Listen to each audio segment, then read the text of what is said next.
పాత ఫోన్లు ఇస్తే ప్లాస్టిక్ సామాగ్రి ఇస్తాం, గాజు గ్లాసులు ఇస్తాం, డబ్బులు ఇస్తాం అంటూ మీ ఊర్లలోకి ద్విచక్ర వాహనాలపై వస్తున్నారా?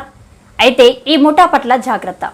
పొరపాటున మీరు ఫోన్లు విక్రయిస్తే మీరు సైబర్ నేరాల వలలో పడినట్లే. వీటి పట్ల ఎలాంటి జాగ్రత్తలు తీసుకోవాలో ఈ వీడియో చివరి వరకు చూడండి.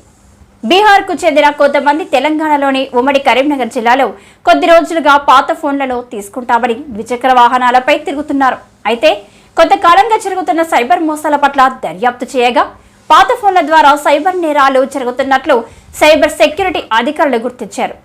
ఇక్కడి ఫోన్లను కొనుగోలు చేసి బీహార్కు పంపించి అక్కడి నుంచి సైబర్ నేరగాళ్లకు వీరు పంపిస్తున్నట్లు అధికారులు గుర్తించారు.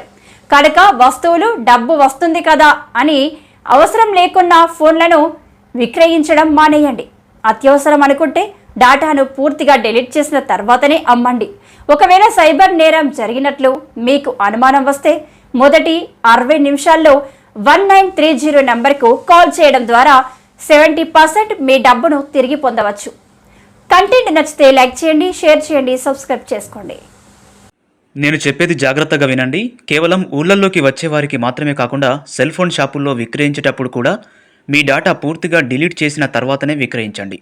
ఇటీవల చాలామంది సైబర్ నేరాల వల్ల డబ్బు నష్టపోయి ఆత్మహత్య చేసుకుంటున్నారు.